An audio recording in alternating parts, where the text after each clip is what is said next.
Oh, tingnan ninyo mga kababayan, yung Pogo pala, ang bago pa si Duterte, meron na pala yan, naka-license na yan. Tingnan nyo 2007 pa.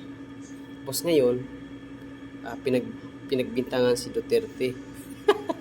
Hindi nyo matatalo ang Duterte, mga lutang na vlogger dyan at saka loyalist. Hindi nyo matatalo. Duterte yan.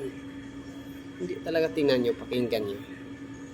So before we go, we don't have enough time, but I wanted to ask you your stand on pogos. Of course, not the stand. The president has made it clear he is banning pogos in the Philippines. So I want to ask you this. You've gone as far as saying we don't need a law to ban pogos because it was only the PAGCOR that granted licenses. But I want to ask you first, didn't former President Duterte issue an executive order to actually allow pogos? That executive order actually, it gave, how would I say, it opened the door and gave them the courage to proliferate because of that executive order.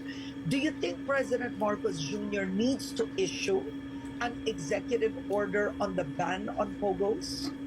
He may, Karen, but my understanding is the executive order, if I remember correctly, Karen, I may be mistaken.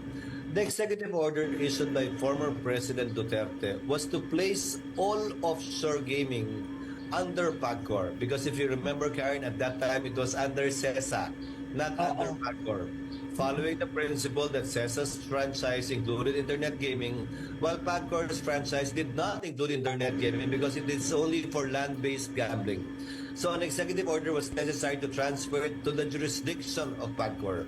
But the licenses themselves, from CESA issuing the licenses in Cagayan before, to PAGCOR issuing the licenses.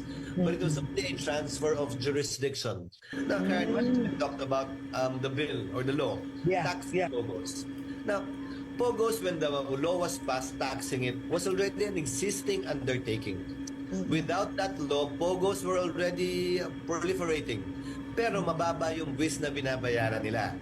Noong pinasa yung bill na yon, na binubwisan yung pogo ng mas mataas, tumaas yung binabayaran nilang buwis sa gobyerno at sa PAGCOR.